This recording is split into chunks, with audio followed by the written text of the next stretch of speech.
Welcome back to our YouTube channel. ඉතින් අදත් සුපුරුදු විදිහටම ඔයාලා හැමෝම අපේ channel එකට ආදරයෙන් පිළිගන්නවා. අද මම කතා කරන්න යන්නේ ගොඩක් දෙනෙක්ට අත්‍යවශ්‍ය වෙන කාරණයක් ගැන. ඉතින් හැම ගෙදරකම වගේ බොහෝ වෙලාවට සුරතලයට අපි බව්ව හදනවා. ඒ වගේම පූසු. ඉතින් මේ වගේ සුරතලයට අපි බව්ව පූසු හදනවා වගේම තමයි ඒගොල්ලන්ගේ සෞඛ්‍ය ඒ වගේම ඒගොල්ලන්ගෙන් අපිට හැදෙන්න තියෙන ලෙඩ ඒ වගේම බව්ව යාළුවන්ට හැදෙන ලෙඩ නවත්ත ගන්න අපි එයාලට චූටි කාලේ ඉඳන්ම හරි විදිහට වැක්සින් ටික එයාලට දෙන්න ඕනි. ඉතින් ගොඩක් වෙලාවට සමහරු මේ වැක්සින් ගැන හරියට නිසි අවබෝධයක් නැහැ. ඒ වගේම සමහරුන්ට හොඳ අවබෝධයක් තියෙනවා. ඔය ගොඩක් වෙලාවට බ්‍රීඩින් වලට ඒ වගේම ක්‍රොසින් දාන්න වගේ හදන සත්තු ඉන්න තැන්වල නම් ඒගොල්ලෝ අනිවාර්යෙන් මේ හොඳට වැක්සින් ටික කරගෙන හොඳට සත්තු හදනවා. ඒත් ගොඩක් වෙලාවට අපි ගෙවල් වල සුරතලයට සතෙක් හදන්න ගත්තාම අපිට ගොඩක් වෙලාවට මේ වැක්සින් කරන ගැන හරිය අවබෝධයක් නැහැ. ඉතින් මමත් ඒ විදිහටම තමයි ලොකු අවබෝධයක් අපිටත් තිබුණේ නැහැ. ඉතින් මං හිතුවා මං වගේම මේ ගැන නොදන්න කෙනෙක්ට මේ ගැන පොඩි හරි අවබෝධයක් ලබා දෙන්න පුළුවන් නිසා තමයි අද මම මේ වීඩියෝ එක ඔයාලා වෙනුවෙන් කරන්න හිතුවේ. අපිත් මුලින්ම හිතන් ඉදියේ රේබිස් වැක්සින් එක. ඒ කියන්නේ ජල බීතිකා එන්නත විතරයි සුනකයෙකුට වගේම පූස් යාළුවෙකුට විදින්න තියෙන්නේ කියලා. ඒත් එහෙම නෙමෙයි. ඇත්තටම එයාලට ඊට එහා ගිය වැක්සිනේෂන් ටිකක් තියෙනවා කරන්න. ඉතින් මම දැනගත්ත දේවල් මම ડોක්ටර්ගෙන් අහලා අපේ රූබි වෙනුවෙන් කරපු දේවල් ටිකක් මම දැන් අද ඔයාලත් එක්ක බෙදා ගන්නයි මේ යන්නේ. ඉතින් මුලින්ම කියන්න ඕනේ ඕගොල්ලෝ සුරතල් සතෙක් හදන්න ගන්නකොට එයාව ඕගොල්ලෝ ගන්න තැන ඉඳලා තමයි මේ වැක්සින් එක දෙන්න ඕන කාලපරාසය තීරණය වෙන්නේ. ඒ කියන්නේ උදාහරණයක් විදිහට මම කියන්නම්. ඕගොල්ලෝ ඕගොල්ලන්ගේ සුරතලාව ඕගොල්ලෝ ගන්නේ සල්ලි දීලා එහෙමත් නැතිනම් හොඳට එයාගේ ඒ ඕගොල්ලෝ ගන්න පැටියාගේ මව්සතාට හොඳට වැක්සින් කරලා එයාට දෙන්න ඕන බෙහෙත් ටික දීලා හොඳට හදපු සතෙක් නම් ඒ පැටියට ඕගොල්ලෝ සති 6 ඉඳන් තමයි වැක්සිනේෂන් කරන්න ඕනේ. මොකද ඒ අම්මගේ ප්‍රතිචක්‍රීකරණ ශක්තිය පැටියට ශරීරයේ සති 6ක් විතර යනකම් පවතින නිසා. එහෙම නැතුව ඕගොල්ලෝ සුරතල් සතෙක් ගන්නේ දැන් හිතන්නකෝ අපි ගොඩක් ලංකාවේ පාරේ ඉන්න සතෙක්ව අපි අරන් එනවා හදන්න. එහෙමත් නැතිනම් කොහේ හරි දාලා ගිය සතෙක්ව අපි අරන් එනවා හදන්න. ඉතින් අපේ ගෙදරත් එහෙම කෙනෙක් ඉන්නවා. අපි එහෙම නැහැදලා ඉන දුකට අපි දැක්කහම අපිට දුක හිතෙනවා. අපි බලු පැටියෙක් අරන් එනවා නේද? ඉතින් එන්නේ එහෙම අරන් ආපු පැටියෙක් නම් අපි යාගේ අම්මා ගැන දන්නේ නැහනේ. ඉතින් එහෙම වුණාම අපි ඒ සුරතලාව ගෙදරට අරන් ආපු දවසේම ડોක්ටර් ගාවට අරන් ගිහිල්ලා අපි යාට එන්නත්කරණය කරන්න ඕනි. මම මුලින්ම පටන් ගන්නම්ගෝ අපේ නෝමල් බල්ලෝ. ඒ කියන්නේ අපි ඔය නිකන් අපි කොහෙන් හරි අරන් ඇවිල්ලා ඔය පාරෙන් හෝ කොහේ හරි දාලා ගිය බලු පැටියෙක් ගැන මම කියන්නම්ගෝ.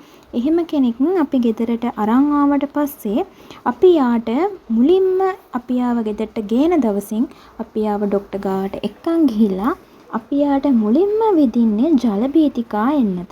මොකද එයාගේ අම්මට මොන වගේ ලෙඩ තිබ්බද? එහෙමත් නැතිනම් එයා ඉඳපු තැන එයාව තව පිස්සු බල රෝගේ තියෙන සත්තු කාලා තියෙනවද? ඒව අපි මොකොත් දන්නේ නැහනේ.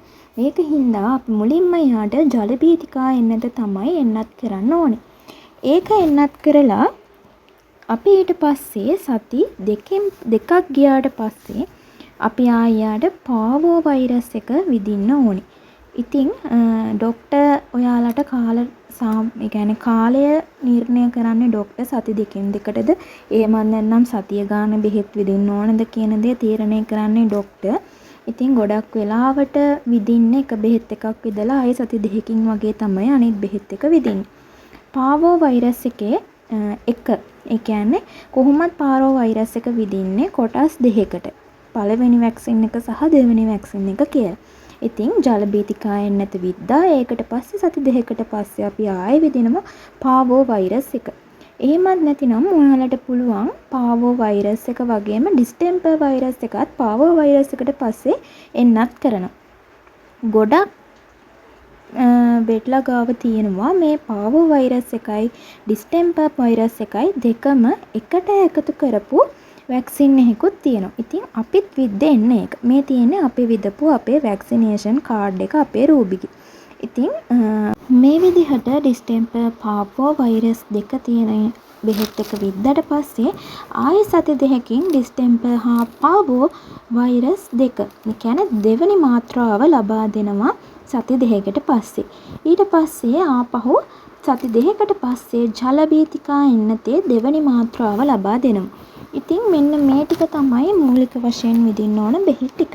මේ ටික දුන්නට පස්සේ ආයි අවුරුද්දක් ගානේ ජල බීතිකා එන්නත වගේම පාවෝ ඩිස්ටෙම්පර් එන්නතත් ඕගොල්ලෝ එන්නත් කරන්න ඕනේ. දැන් මං කියන්නම් ඕගොල්ලෝ සල්ලි දීලා මිලදී ගන්න ඒ වගේම හොඳ බ්‍රීඩ් එකක් කියලා අපි කියන ලැබ්‍රඩෝර්, රොට්වයිලර්, ජර්මන් ෂෙපර්ඩ් මෙන්න මේ වගේ ලංකාවේ දැනට ඉන්න හොඳ බ්‍රීඩ් වල සුනකයින්ට කොහොමද ඕගොල්ලෝ එන්නත් කරන්න ඕනේ කියලා. ඉතින් එයාලට එන්නත් කරනකොට අපි එයාලව එන්නත් කරන්න පටන් ගන්න සති 6. ඉතින් මුලින්ම සති 6 සුනක පැටියව අපි වෛද්‍යවරයා ගාවට අරන් ගියාම වෛද්‍යවරයා මුලින්ම එයාට එන්නත් කරන්නේ පාවෝ වෛරස් එක. ඉතින් පාවෝ වෛරස් එක මොන වගේද කියලා මම කලින් වීඩියෝ එකකුත් කරලා තියෙනවා. පාවෝ වෛරස් එක ගැන දන්නේ නැති අයට ඒ වීඩියෝ එක බලන්න පුළුවන්. ඉතින් මේ පාවෝ වෛරස් එක කියන්නේ ලේ අතිසාරය හැදෙනවා. ඉතින් මේ වෛරස් එකට මේ බෙහෙත් එක විදලා තියෙන සුනකයින්ට මේ වෛරස් එක ඇඟේ හැදුනත් ඒකට ප්‍රති ඖෂධ විදිහට තමයි අපි මේ වැක්සින් එක දෙන්නේ. ඉතින් පාවෝ වෛරස් එකට අදාළ වැක්සිනේෂන් කරලා තියෙන සුනකෙක්ට වෛරස් එක හැදුනත් යලි එයාව යථා තත්ත්වයට පත් කරන එක ටිකක් ලේසි. එහෙම නැති වුණොත් වෙන්නේ එයාව මිය යන එක. ඉතින් ඒ වගේ මාරාන්තික ලෙඩක් තමයි මේ පාවෝ වෛරස් එක. පාවෝ වෛරස් එකට අදාළ වැක්සින් එක කරාට පස්සේ සති දෙකක් ගියාට පස්සේ අපි ආයෙ විදිනවා DHL ඒ කියන්නේ ඩිස්ටෙම්පර් රෝගයට අදාළ ඉන්ජෙක්ෂන් එක. ඉතින් මේක සති දෙකෙන් දෙකට මේ වගේම වැක්සින් එක කරන්න ඕනේ. පාවෝ වෛරස් එකේ සෙකන්ඩ් ඩෝස් එක, DHL එකේ සෙකන්ඩ් ඩෝස් එක, ඊට පස්සේ රේබිස් වැක්සින් එක මේ ආකාරයට වැක්සින් ටික අපි හරියාකාරව කරගන්න ඕනේ. ඉතින් ගොඩක් වෙලාවට ගොඩක් අය හිතන්න පුළුවන් අනේ අපිට මේකේ ડોක්ටර් දෙන දවසටම විද ගන්න බැරි වෙනවනේ කියලා.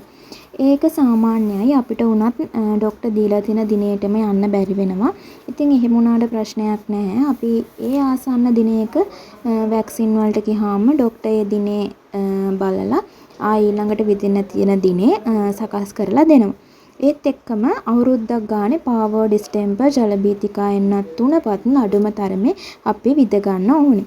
ඉතින් ඒත් එක්කම මම දැන් ඔයාලට කියන්නම් මේ අදාළ වෛරස් වැක්සින් එකට කොච්චර මුදලක් මේ ලංකාව ඇතුලේ යනවද කියලා. මම දැන් කියන්නම් ජල බීතිකා එන්නත් එකට කීයක් යනවද කියලා. ජල බීතිකා එන්නත් එකට සාමාන්‍යයෙන් 1500ක් විතර වෙනවා. සමහර තැන්වල රුපියල් 1000ටත් විදිනවා කියලා කියනවා. ඒ වගේම පාවෝ ඩිස්ටෙම්පර් මේ දෙකම එකට එකතු කරලා තියෙන ඉන්ජෙක්ෂන් එකක් රුපියල් 2000ක් වෙනවා. ඉතින් මෙන්න මේ ගණන් වලට තමයි ලංකාව ඇතුලේ මේ ඉන්ජෙක්ෂන් වර්ග යන්නේ. ඉතින් සමහර තැන්වල තත්වය අනුව ඒ කියන්නේ වෙට් හොස්පිටල් එක අනුවත් මේ මිල ගණන් වෙනස් වෙන්න පුළුවන්. මම කියන්නේ මම අත්දැකපු සහ මම මේ වැක්සින් කරපු මිල ගණන් තමයි මම මේ ඔයාලට කිව්වේ. එහෙනම් ඉතින් ඕගොල්ලෝ දැන් අද ඉඳන් ඕගොල්ලෝ සුරතල් පැටියෙක් ඕගොල්ලෝ ගෙදරට අරන් එනවනම් එයාලට මෙන්න මේ වැක්සින් ටික ලබා දෙන්න වග බලා ගන්න. පූස් යාළුවන්ටත් එහෙමයි ඩිස්ටෙම්පර් වගේ දේ අනිවාර්යෙන් පූස් යාළුවන්ටත් විදලා තියෙනවා නම් ගොඩක් හොඳයි. මොකද ගොඩක් වෙලාවට පූසන්ටත් පස්ස පණ නැති වෙන ලෙඩේ හැදෙනවා. ඉතින් මේ ලෙඩේට තමයි ඩිස්ටෙම්පර් එන්නත විදින්නේ. ඉතින් ඒක විදලා තියෙනකොට එයාලගේ ඒ ලෙඩ රෝග හැදෙන එක නැති කරගන්න බොහෝ වෙලාවට පුළුවන්. ඒ වගේම ජල බීතිකා හා පාවෝ වෛරස් එන්නතත් පූසන්ටත් විදලා තියෙනවා නම් ඒක ගොඩක් හොඳයි. එහෙනම් ඉතින් මම හිතනවා අද වීඩියෝ එකෙන් මේ එන්නත් කරණය ගැන කිසිම දෙයක් දන්නේ නැති කෙනෙකුට හොඳ අවබෝධයක් ලබා ගන්න පුළුවන් වුණා කියලා. එහෙනම් නම් අපේ channel එකත් එක්ක දිගටම එකතු වෙලා ඉන්න.